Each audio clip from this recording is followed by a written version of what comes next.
Hi, hello. Welcome to the episode of Isaiah's Newsstand. It's your host, Isaiah Edwards. The date is February the 27th, 2025. Hopefully, this episode finds you well, in good spirits, and high hopes. As for me, I'm doing pretty good. I'm still down with the sickness. Ooh, ah. But today was better. Coughing all the way through, but we move. Also, have you ever done the thing where the weather is kind of changing, or it's in a different place than it normally is, so you don't quite know how to dress, and then you put on an outfit that's a little too funky? That's kind of how my day was. I pulled out this like thinner hoodie because I thought like, hey, it's gonna be in the mid 50s, and I'm a Midwesterner, so I can handle that. It's cold, but it's not super duper cold, right? I can hang off that. Plus, with my ailments, yesterday I was sweating. I was a little bit hotter. Granted, it was a warmer day yesterday. It was hitting up into the 60s, and I'm thinking they're kind of like the same thing in my head. When I'm getting dressed this morning. Needless to say, this outfit was awkward. My jogger sweatpants, whatever, they've like gotten too big on me. So like with everything I'm wearing, like with my wallet, my cell phone, they're too saggy. They're too crazy. So the outfit just looked wild to me. But I think it plays a factor in a couple of moments that I go through today. So and plus it's this is my mental. I'm like, I feel awkward. But overall, gotta say the day was good. It was solid. Excuse me. I'm gonna probably still be coughing throughout this. But a nice flattering moment happened a couple times on the job. I was doing my thing, crushing some trash, and as I'm doing that throughout the day, there's the janitors who are collecting said trash, and they're wheeling it through, and they will dump it. That's all like first floor. The people on the other floors, they will send their trash down, and I have to dump that, or someone will help me out every once in a while, things of that nature. So one of the people on the first floor, they come and they see me and they stop me and they say, Isaiah, you're so small now. What happened? And I'm like, huh? What? And I think it was the hoodie. That's why I really wanted to mention how like, weird it was. Cause it's like, oh, I think people have seen me in like a normal stock black hoodie. Cause that's like my usual attire at work for the winter. So wearing something a little bit more flimsy, I guess showed off a little bit more of me or something. I don't know. Maybe with the baggy sweats too. It just was a whole visage for people. And they're like, yeah, and she said this thing, and it was funny to me because I know that they said it in love. Like they're nice people, they're nice to me. And they're like, you need to gain weight. You need to gain weight back. What's going on? And I was just like, no, I've lost all this weight. Like I've been doing it, it's kind of all coming together. And they proceeded to say, because they're on the first floor, they see me, they're like, yeah, you just don't eat anymore, what's going on, da da da da. I'm like, well, I eat my little chips, I do that, I have my little energy drink. And they just kind of pick my brain, more or less about my diet, like how much are you working out, da da da da da. And then on the last break I was on, a coworker looks at me and they do like a double take, and they said, Isaiah, come over here. And I'm like, what's up? They're like, what? Like you lost so much weight. You look so different. And it's funny because this is a person who's like in my department. But once again, you see me passing, same pretty much outfit, just swapping the pants, same hoodie type thing. I do have like 5 black hoodies. I need to make that apparent. But I tell them the same thing. I'm on a, workout regimen. I've been doing this, really, for 6 months now, at least at the gym. But, I take it further back than that. Because, remember me walking up and down the street all summer, the house workouts, like it's all kind of been a culmination of things. So it was nice that my coworker saw it. Also, I posted about it last night and got a lot of love from a lot of friends. So if you're listening to that now, thank you. Love you. Thank you so much. I really appreciate that. It really does mean a lot. I've been like fighting back like happy tears. Like I was almost about to cry at the gym.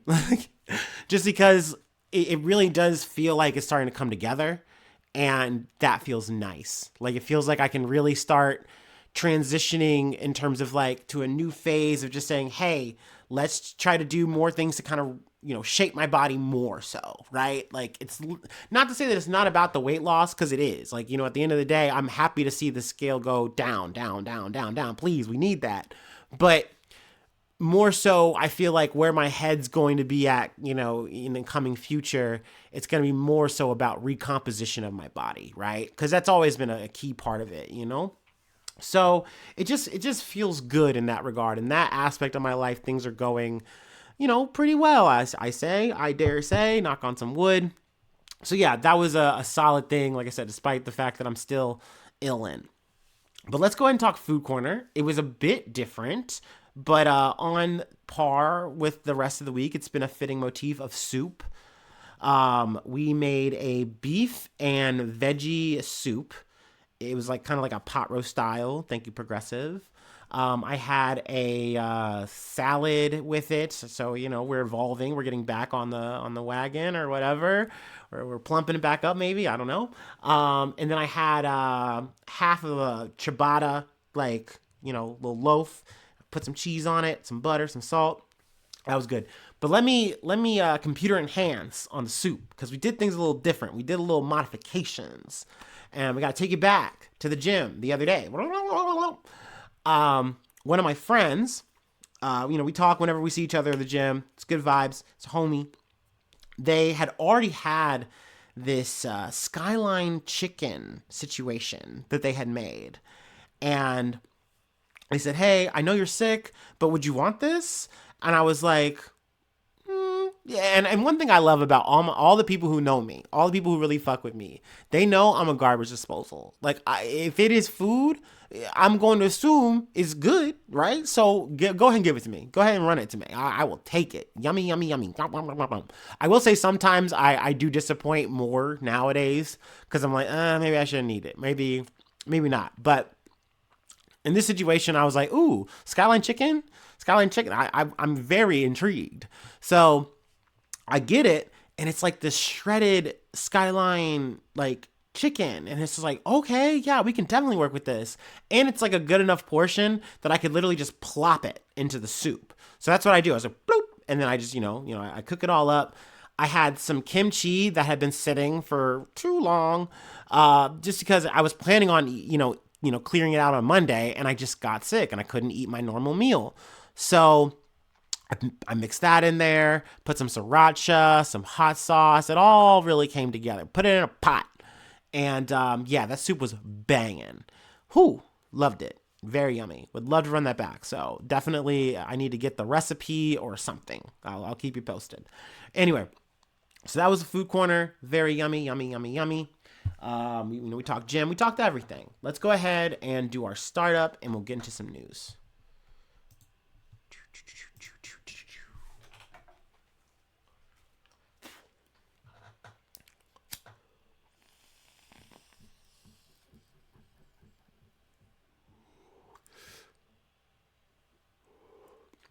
I did get a little too bold last night. Big for my britches. And I tried to drink a beer and have a shot. It was not smart. Not a good call. I got through like half the beer. It was a bummer. But that's okay. We still got a little bit of lemonade here, so I'm going to have some of that. Also, I did this bonehead thing because I went out the other day, went to Walgreens, and got some things that I needed. And either I paid for and forgot the Kleenexes, or at some point when I was at the Walgreens and in between like getting the hand cart or something, I just forgot to pick back up the Kleenexes. I don't fucking know. Needless to say, I don't have Kleenexes. I do have some Kleenexes. I'm just mad at myself for like forgetting them. Like whenever these kind of things happen, I'm always like very tilted.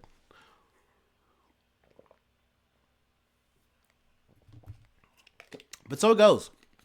I will definitely be getting Kleenexes in the near future, hopefully. All right, let's get into some news. Let's get into some real shit. From The Guardian. Israel releases over 600 Palestinian prisoners as Hamas returns bodies of 4 hostages. Hamas has handed over the bodies of 4 hostages, and Israel has released more than 600 Palestinian prisoners as the 5-week-old ceasefire appeared to get back on track after a breach that had brought fears of a return to war in Gaza. The bodies of the hostages were transferred to the Red Cross in southern Gaza and driven to the border point at Karim Shalom at about midnight, when immediate identity checks were carried out using dental records.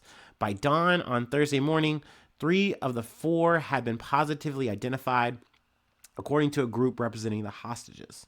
Meanwhile, buses carrying Palestinian prisoners arrived in the West Bank, city of Ramallah, Han Yunis, in Gaza, and in Egypt, where 97 of the prisoners were deported.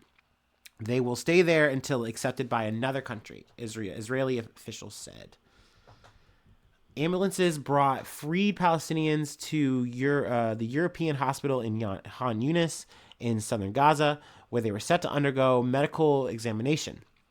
Prisoners freed in previous exchanges have had limbs amputated while in Israeli custody, and many were extremely emaciated. The Palestinian Prisoners Information Office said on Thursday morning that 642 prisoners had been released overnight in the 7th phase of the Gaza ceasefire, of whom 46 were women or minors. If confirmed, it means Israel freed more Palestinians than scheduled after a 4-day breach in the ceasefire agreement. Now, it's worth saying they say 7th phase, but they just mean 7th phase within the first phase. I kind of don't like how the Guardian's kind of chopping it up here, but I understand what they're saying. This, I believe, is supposed to be the end, or we're getting close to the end of the first phase. We're supposed to be getting into the second phase, which is where we're talking about actually ending the war, which is kind of a thing that I feel like both sides are like, we don't know where we're going to actually go with this. I think Israel definitely wants to get back in, because they ultimately say that they want to, eradicate Hamas, something that many people are saying that is an impossible fucking task, myself fucking included. But, that being said, they said that that's what they want to do. And, I guess the revenge tour has to continue, or the safety defense of it, whatever they want to fucking say. On Saturday, Israel had been due, the rest of this is all kind of stuff we've already talked about. But, them delaying freeing 600 prisoners, or 602. So it's good that they at least upped the number to make up for it. But once again, it's a shame that they drag this out, because they're like, well, we didn't like how you guys have been, doing this whole presentation shit and all that. You guys have to cut that out. So they said, okay, that's fine. We're also still going to not disrupt or delay this. We're going to just give you the 4, bodies. We'll go through whatever you want to do. That's fine. And, because we just want to we want to keep this going. We want to get, our Palestinian prisoners home. It was definitely really sad to hear people, waiting, throughout the whole night and being like, told, hey, you got to go. Like, they're not coming tonight. Like, it's just going to be delayed. So, and then not knowing what was going to happen from there. I did want to run the names of the 4 people. The bodies handed over to the Red Cross just after midnight on Thursday morning, were named by Hamas as Shlomo Manzer, Tashi Idan, Ohad Yalolami, and Ishtak El-Garat. The IDF said the identities of the bodies had not yet been verified. So yeah, just wanted to start off with that. I felt like that was a really important thing. Also, something we're moving on to the next story now. This is a story I should have covered probably around Monday or Tuesday, right? And I just, mine went to mush. I was sick. I was infirmed. Trials and tribulations. So let's go ahead and get into it now. Going to Germany. From the Associated Press. Merz prioritizes Ukraine, and U.S. vows to tackle migration and economy after German election win. Germany's mainstream conservatives, led by Friedrich Merz, won the country's national election ensuring that Ukraine has an even stronger supporter in the European Union's largest country, and creating hopes for renewal in an economic powerhouse that has been badly battered in recent years. The far right anti immigration Alternative for Germany, or the AFD, surged to become the second largest political force, gaining from a backlash against the high numbers of migrants and refugees the nation has absorbed over the past decade, and a string of extremist attacks that have shaken its sense of security. Merz, who is promising to unite Europe in the face of challenges from both Russia and the United States, is expected to become the country's next leader. He vowed to do everything in his power to continue a good transatlantic relationship with the U.S., even if the Trump administration appears to be waning interest, to have waning interest in Europe. If those who really do not, if those who really do not just make America first, but almost America alone, their motto prevail, then it will be difficult, he told reporters Monday in the first post-election news conference. But I remain hopeful that we will succeed in maintaining the transatlantic relationship. So yeah, this isn't crazy news in terms of Merz winning. It was kind of called, ever since the split happened in the coalition and the Social Democratic Party was not going to be able to sustain themselves. So, Olaf Scholz is now just in caretaker mode. He's lame duck shit. But the big news was AFD not just being on like the upper fringe, but actually being second. They just shouldn't be this close. But at the end of the day, people want them there.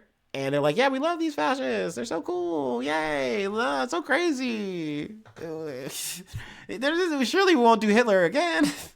But here we are. Now, granted, there's supposed to be this firewall, put some quotations up, that is supposed to make it so that no one can form a coalition with the AFD. No one's supposed to reach across the aisle and work with them because of their, extreme, policies and stuff as a party, whatever. You know what I mean? And that's meant to be for the right or the left in this situation. It's obviously more relevant in this situation with the AFD. But we've already seen situations, I've covered it here, where you had Merz, I don't know why I want to add a C there, Merz, whatever, actually trying to do that, to try to pass some bullshit-ass migration shit. He's like, no, I want to fucking make this bill happen, and no one's working with me and agreeing with me the way that we want, So why don't we talk to the AFD? Like, they're willing to talk to us, form up, and it only takes stuff like that. Now, granted, everyone booed them. Everyone said, if you do that, then guess what? It's just going to be the two of you against all of us, and, or at least something to that effect. And essentially, Merz backed down. And now he's like, no. And he's added to that. He's like, well, seeing the numbers, now that we're like, the post-election, type thing, he's like, I can see how much of a problem this really is, and I think he's always going to try to use this as almost like bait, because you can see that he's skewed, the way his policies, the delivery, it's almost like they're doing AFD light now. So it's like, yeah, we don't like migrants either. But I need to make sure that it's stated that so is the Social, Democratic Party. They were doing the same fucking things. Olaf Scholz was also doing some bullshit-ass, weak-ass, moderate bullshit, trying to appeal so he could keep power. None of it worked. Like, Germany is really going through it. The economy's fucking shitty. They're like, we don't like all these other people. This is fucked up. We shouldn't have to. They're killing us. They're doing this. They're doing that. They're in the way. Whatever. So it's a frustrating situation to see. Just with Merz alone, this is more of a conservative ass situation anyway. I guess hence the Christian part and less the Democrat part. Whatever. But it's a bummer to see the AFD also just do so well. Like, and I know it wasn't just the Elon Musk, like, X interview or whatever with one of the party members, but things like this definitely do play a big factor. They're not a nothing. They're not a zero-sum thing. It all leads to these guys getting closer and closer to real power. And maybe they don't have it now, but they're celebrating because at the end of the day, this is the most power that they've had. So, it's seemingly that they can only go up from here.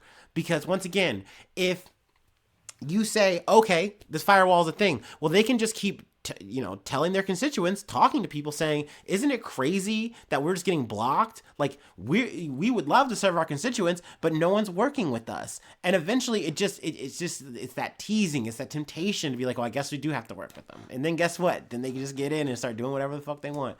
So it is what it is. But I knew I needed to talk about this shit and say my 2 cents. Now let's go and do an update on a top G from the Associated Press. Human trafficking charges in I read half the headline.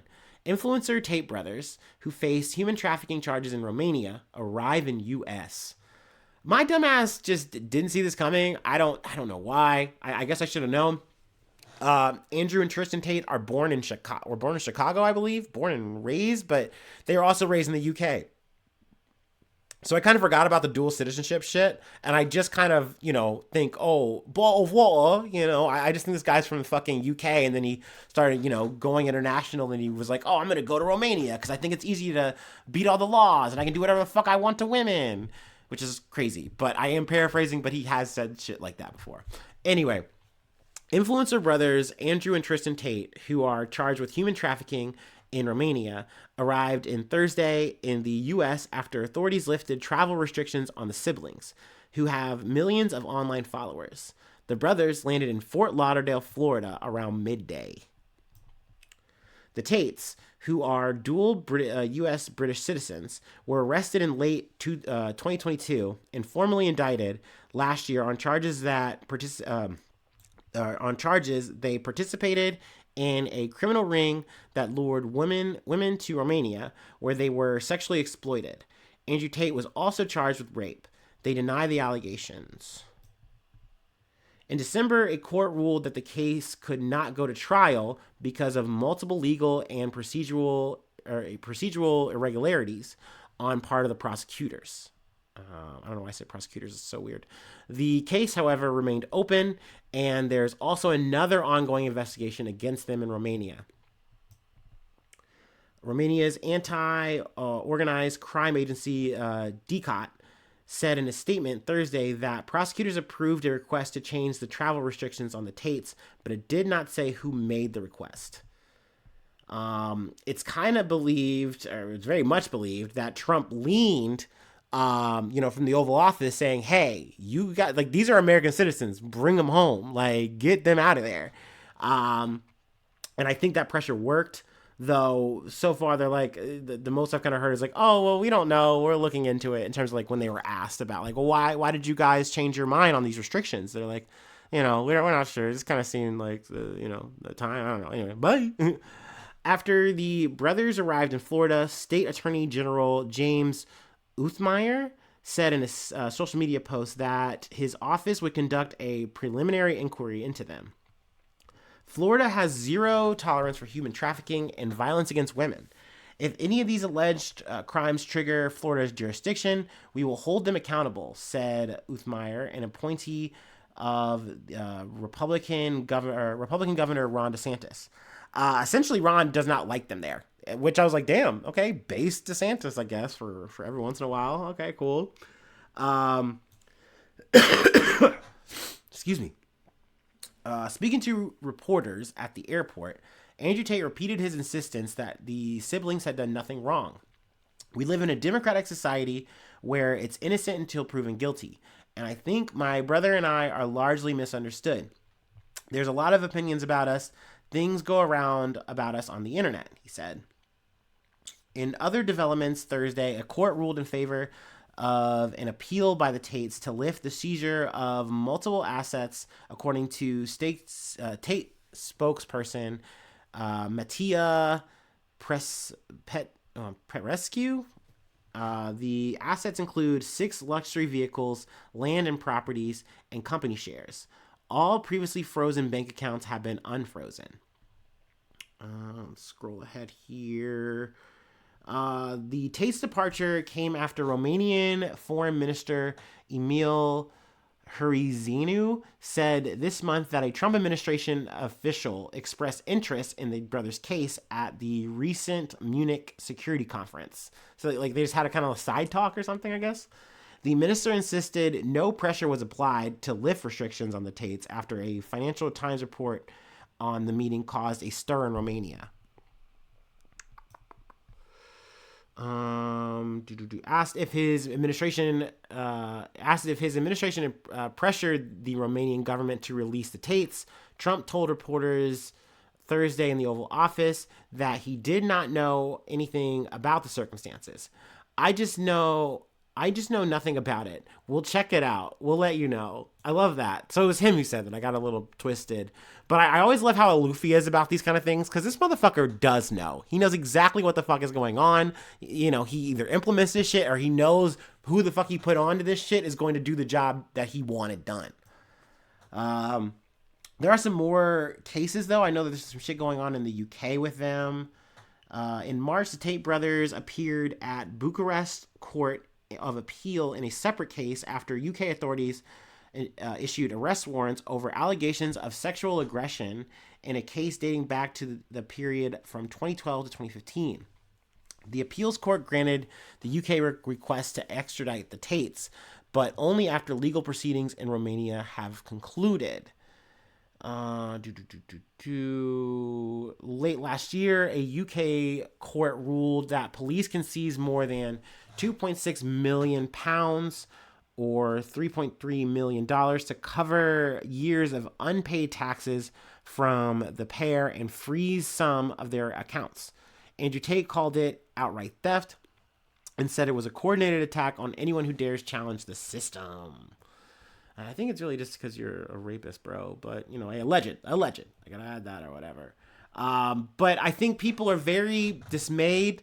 They're worried because now they're in America. They're on home soil. I mean, granted, UK is home soil, but what if, like, you know, the Trump admin or, you know, whatever state that they're in just says, no, we're not going to extradite them. Like, they're our citizens. We're not going to have them go have to deal with that. But granted, that might jam them up if they want to do any kind of international stuff. I know it's seemingly like they travel a lot, but also I could see guys like the Tate brothers being like, hey, if we have to stay in America and we don't have to deal with any charges, then I guess we'll just stay here and not deal with any charges. But that's, you know, it's wild. We got Diddy in jail for human trafficking. We got Tate coming home. It's coming home. It's coming home with his own fucking human trafficking shit all over his head. That's so America, baby. Anyway, no more Top G talk. We have one more thing that I want to cover. Sadly, another death. This one, yet again, as well, came out of nowhere. But yeah, let's go ahead and take our last break, and we will close it out.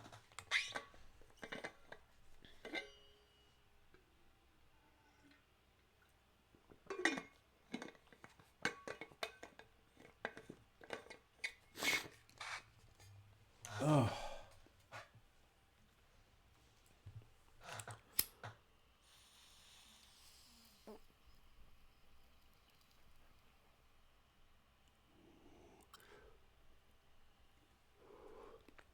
Okay, y'all.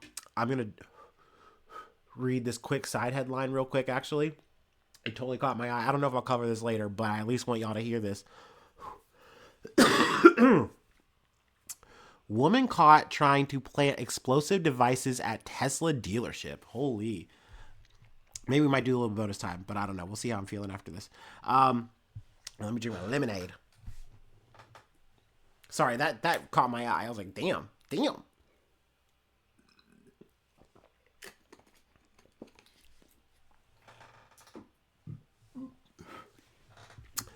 From ABC News, Gene Hackman, wife, and dog found dead in home under suspicious circumstances. 2 other dogs found alive. An investigation is underway after actor Gene Hackman, 95, and his wife, Betsy Arakawa, 65, were mysteriously found dead alongside a dog in their Santa Fe, New Mexico home, authorities said. The couple was found on Wednesday during a welfare check, according to the Santa Fe County Sheriff's Office.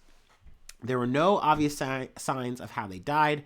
However, their deaths were suspicious enough in nature to require a thorough search and investigation. Due to all the circumstances surrounding the scene, according to the search warrant affidavit. Initial autopsy findings show no external trauma to either individual, the Santa Fe County Sheriff's Office said in a press release Thursday afternoon. The manner and cause of death have not been determined.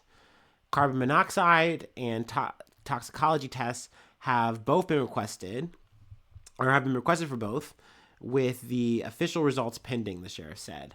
That's probably looking like what it was, though. Obviously that's speculation. The Academy Award-winning actor was found on the floor in the mudroom.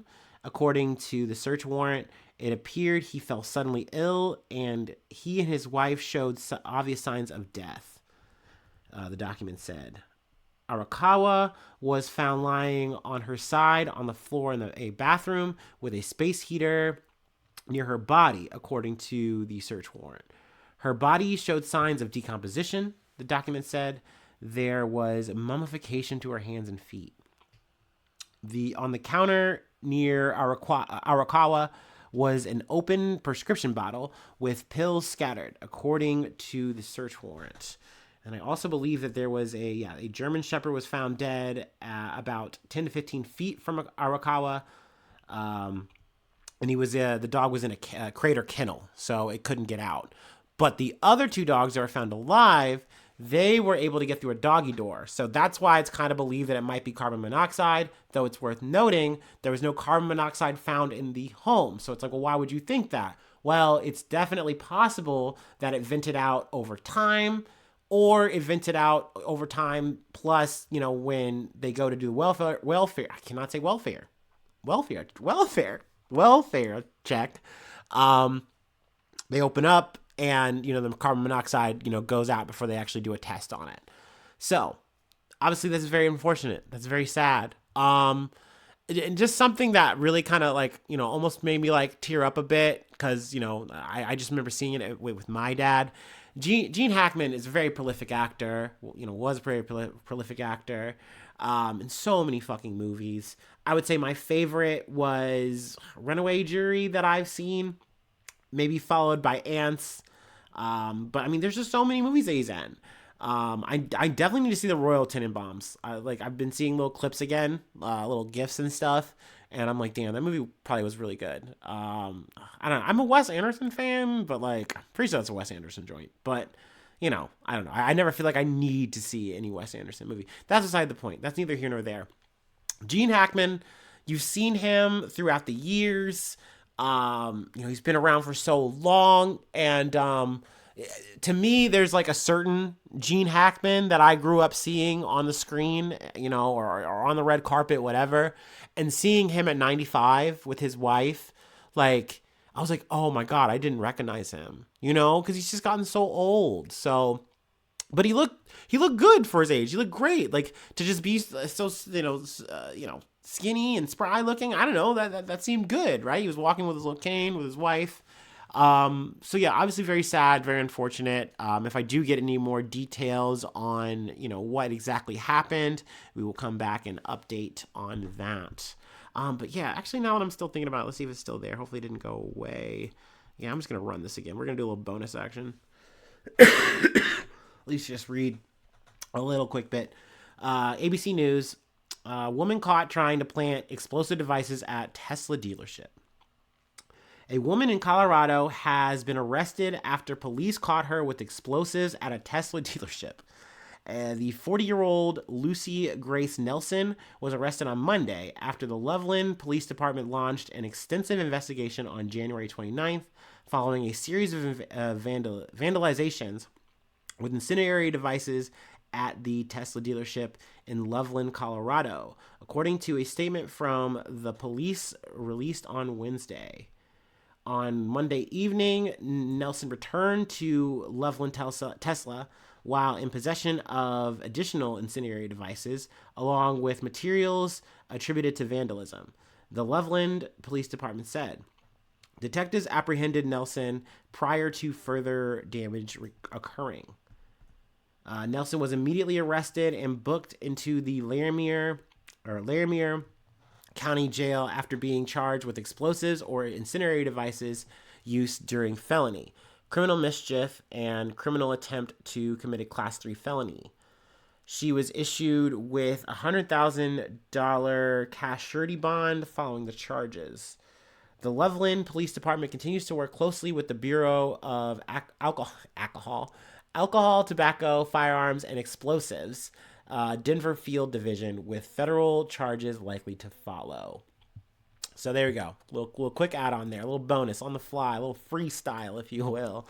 Not really, but okay. We'll call it there. That'll be the episode. If you'd like to help out, support the effort, I do have a Patreon. Patreon.com/Isaiah News. Become a newsie today. I do shout you out at the top of the month. It's coming up. It's going to be like, what? Saturday. Do the little newsy roll call. Get in there while you can. I plug your name, plug your project, whatever you like.